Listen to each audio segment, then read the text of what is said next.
दोस्तों, अगर आप भी अपनी कैट के लिए या अपने पेट्स के लिए एक पिंजरा बनाना चाहते हैं, तो यहाँ पर दोस्तों जो आप देख रहे हैं ये कैट केज है जिसको हमने बैम्बू वुड से और पाइन वुड से मिलाकर बनाया है। बहुत ही अच्छा दोस्तों कैट केज है और देखने में काफ़ी अच्छा लगता है। आप चाहें तो आप भी दोस्तों इसको किसी मिस्त्री से या आप अगर थोड़ा बहुत काम जानते हैं तो आप खुद से इस तरह के कैट केज को बना सकते हैं। इस कैट केज को बनाने में दोस्तों थोड़ा समय लगा था, ज़्यादा समय लग गया था।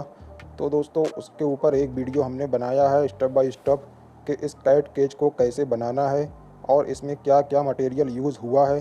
तो दोस्तों अगर आपको भी ये कैट केज बनाना है तो इसका जो है बनाने का पूरा फुल वीडियो पूरी डिटेल के साथ हमने बना रखा है, जो कि आपको चैनल पे मिल जाएगा और उसका लिंक भी मैं आपको डिस्क्रिप्शन में दे दूँगा। तो आप जाकर दोस्तों उस वीडियो को देख लेंगे, उसमें आपको पता चल जाएगा कि इस कैट केज को हमने कैसे बनाया है।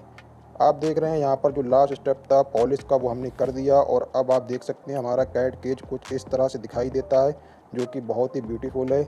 और दोस्तों ये कैट केज बहुत ही मजबूत है, काफ़ी हैवी ड्यूटी है।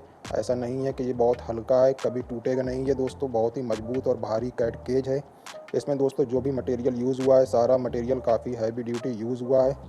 और दोस्तों लकड़ी का कैट केज बनवाने में एक बेनिफिट ये है कि यह दोस्तों गर्मी में ज़्यादा गर्माता नहीं है, टेम्परेचर इसका एकदम कूल रहता है, मीडियम रहता है। और सर्दी में दोस्तों जो बहुत ज़्यादा ठंडाता नहीं है, जैसे कि जो लोहे के पिंजरे होते हैं वो गर्मी में गर्म हो जाते हैं और सर्दी में बहुत ठंडे हो जाते हैं। तो यह दोस्तों एक नेचुरल कैट केज है, वुड से बना हुआ, काफ़ी अच्छा कैट केज है दोस्तों। अगर आपको इसका फुल वीडियो देखना है तो आपको आई बटन में, डिस्क्रिप्शन में और हमारे चैनल पे मिल जाएगा।